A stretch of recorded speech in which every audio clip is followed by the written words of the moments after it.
hopefully you'll have an idea of what we're trying to do here. So, starting off, this is our purpose statement here at Adams. Our purpose is to empower and motivate each student with the social and academic skills needed to work at grade level and beyond in partnership with the Rockland counties and communities. So that's the purpose of Adams, and I didn't put it in the slideshow, but I've got this on a poster, and all the staff is saying this. This is something that's public in our building. All right. Oh. Can I click it, or you have to slide it? You have to slide it. Yeah, because it's PDF. All right. Except you skipped like 3 pages there.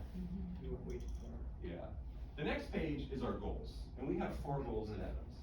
And I'll walk you through this real quick. Goal 1 and goal 2 are ELA and mathematics goals. The target for each of them is the same. And what we're talking about doing, what we're driving to do, is we're driving to reduce our level 1 kids. So these are the kids that are furthest away from grade level achievement. Reduce that number by half. And we had that go in some spots, and in some spots we didn't. But this is what we're trying to do. We're trying to increase readiness to learn, readiness to benefit for kids, and get kids, because if you're a 1, you're not passing the state test. You're not gonna do it. The reach is too big. So 1s to 2s, 2s to 3s, 3s to 4s. So that's the intent with both of those goals right there. And notice here, we've talked about our Native American learners group, our English language learners, and then our special needs students. So we've targeted some specific kids that we want to make sure. We talked about the all, but we're looking at these subgroups as well. And I'll get back to why those are included here in a minute or 2. All right, the transitional goal. Graduate or exit rate out of program at 10% a year. We made that last year. We're very pleased with that. About half of our students are enrolled in TVIP, Transitional Bilingual Instructional Program. So about half of our kids are in that program. It's a huge part of our student body. We need to address their needs. We need to have that be on the forefront for what we do. And again, as we get into some of the things that we're doing, hopefully you'll see a thread of things we're trying to do to drive this goal forward. And our last goal is reduce the number of suspensions we have under 20. And we were at 24 last year. We chose to go with suspensions because I look at it as it's a measure of the entire health of your PBIS SEL system. If you're having to suspend kids, you can't hide that because oftentimes those behaviors dictate it happens. And it's the most honest measure that I can find in student behavior. So that's why we're in that spot. All right, so this is kind of the breakdown of what we do. And we've got, this is the MTS map that we've started building at Adams this year. And we've had these pieces in place, and we're really trying to get intentional about constructing. So these bottom 6, the tier 1, that's what we started with at Adams, and we started with that 3 years ago now. Yep. Optimistic closure, SEL checks, modeling Meta-C, which is metacognition, reflective discourse, common writing rubrics, and then the Adams way. And if you look at the balance here, SEL, academic. So we very clearly split those in half, and we're clear what they're addressing. Now, is there blending and wash between them? Absolutely. But the Adams way, be safe, be responsible, be respectful. What's that look like in the different settings and buildings? Teaching that every day. Walk up to an Adams kid and just go, the Adams way, and they're gonna yell back at you every day. If you've been in the pop assemblies, you've seen the chairs at the end of the assemblies where we do that. So we're making a big effort. Every kid gets that. That's tier 1. We drive that into their heads. We do everything we can to make that matter. What's reflective discourse? This is our social justice component. So working kids through problems and issues. Not simply being punitive, not simply attaching consequences, but dealing with this restorative part. If they've done harm to another kid, accept that. How do you deal with that? How do you move forward with that? How do you make it right? And then the SEL checks, which have been in place for a couple of years. I think everybody knows. I just got this idea from Lowe's a few years ago. We run with it. But every day we check on every one of our kids. And I get a report, Teresa gets a report, Beth gets a report, Crystal Bernal, our counselor, they all get reports, and every kid that checks upset, somebody checks on them.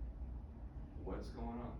The most common reason why kids are upset, well, why they check upset, they either don't feel very good, or pets are a huge thing with 3rd, 4th, and 5th graders. Now, we have the other stuff, the more serious stuff that fires as well, but I say that just that some cases our kids really truly are just kids, and they've got kid level concerns. Now, that's not true for everybody, but that happens as well, and it's easy to lose sight of that. All right, so there's our SEL check-in. So that's tier 1 that we do behavior side.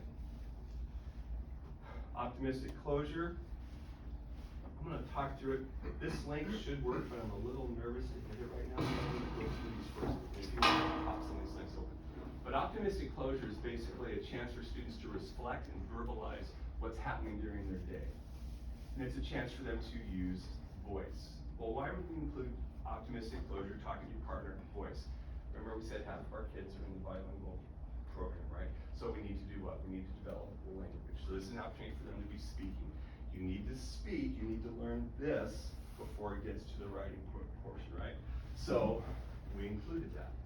Metacognition. This is your thinking about thinking. It's doing think louds. It's the teacher making thinking public. So kids get an idea of something to anchor on how they're dealing with and working with problems. Well, when I look at this problem, I notice that, I'm 25 and 5, and if I count by 5, whatever the situation happens to be. And then again, writing's a flex point, pivot point, lever for us. Writing is a high yield strategy. If we can get our kids writing, it's going to spill out into everything else that we do. So we've made a big effort, common rubrics, common writing assessments, and making sure that all the staff are on the same page about this. And by the way, all this stuff here, tell me I'm lying, but it's 100% buy-in, right? Yeah. We were talking about okay, who's the most likely complainer we have on the staff, right? The most likely complainer doesn't even rise to the level of a complainer. Anyway, so that's tier 1. Everybody gets that, all kids. Tier 2, PAC support. PAC support works on both sides. This is like if you've been in the MDTs, John, did you remember doing MDT meetings at some point ever? No? Okay. Multidisciplinary teams, but we assemble basically our talent pool at Adams, and we problem solve individual kids. And oftentimes we're putting 2 or 3 interventions in place, we're setting a follow-up date, and then we're tracking what's working with kids. And then CICO is our check-in, check-out. And we've got this boy, actually, in our discipline data, we have 1 boy that has earned himself 3 suspensions for fighting. He earned 2, he was out, came back, the day he came back, boom, he got another fight, started another one. But we've worked him through some check-in, check-outs, really intentional, followed by Miss Hunter, Miss Shin, and his teacher, Mrs. Rieger. And he's put together 3 days where he hasn't gotten in trouble. So I'm really excited for this kid, because he wants to do well, but he's just, it's very hard for him to cut through the clutter and make it happen. All right, so that's some examples of what's happening in tier 2. And I've left the tier 3 open because, well, we've built it over time. It doesn't mean that we don't address it and work with it, but I want to be really intentional about what we drop in here. So the stuff that comes in here, we've trained, we've talked about, we've built and come together on. And a lot of times, what do the tier 3 kids need? They need more intensive tier 2 support. We look at classrooms, we look at small settings, triggers, breaks, things like that, trackers, just different things. In most cases, it's tier 2 stuff that we just crank up. And again, that's a pretty small group. And I'm very happy to let you know that right now, our behavior pyramids look like this.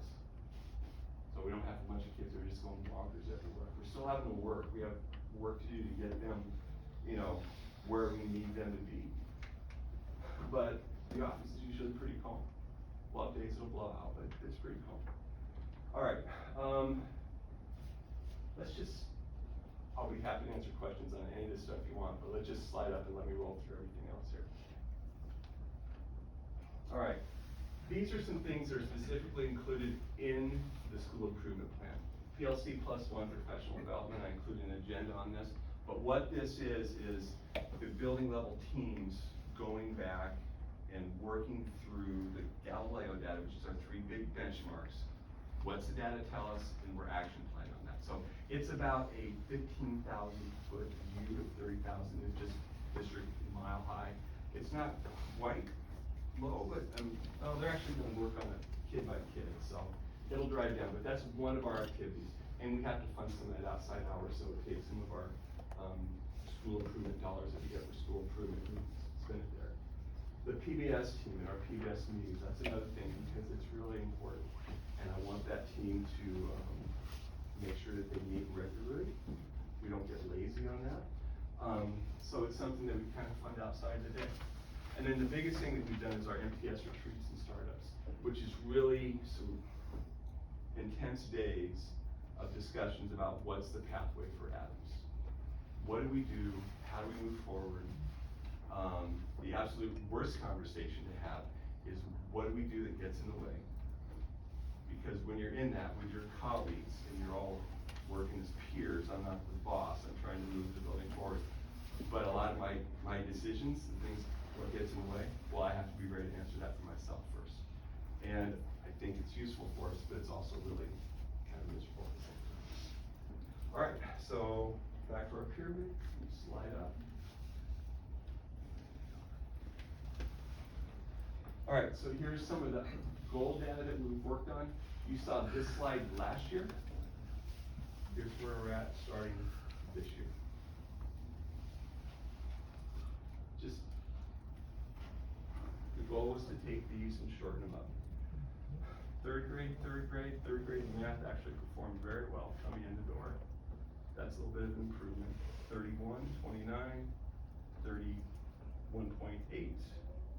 You can see, so it hasn't all changed overnight. It's not going to, but we're on the right path. We're shrinking it down. All right. Okay, this is a report we get from the state. What this does, if you've seen this before, this is how we qualify for school improvement. So everybody here in the room, our goal is to be out of school improvement, to have our student performance be well enough that we don't need that. Well, everything that was below this bar qualified us. So we qualified for the all, we qualified for our Native American students, we qualified for EL, and then we qualified for special education. Now, that was 2022. This is also a terrible report because it lags a year behind. So I'll get this report again in February. But year to year, and this was our first year on implementation, all we had in place and we worked really hard was our tier 1 steps. There's the all, that held, increase in EL, and then we still have work to do in our special education. But you can see the trend, and again, we're not perfect. We're driving things forward. And there's a whole myriad of things behind these. They look at how students, not their finishing point, but how they grew in their math assessments, how they grew in their EL assessments. There's actually a section in there that talks about regular attendance. And what's our regular attendance? Because if our attendance is too low, it's going to be a red flag on us. So all those things that in this matrix, I didn't show the other one because there's about 50 cells there. There's a lot. So, but this gives you an idea of how we're progressing year to year. Thank you guys. Any questions, anything I can answer for you? Thank you. Okay,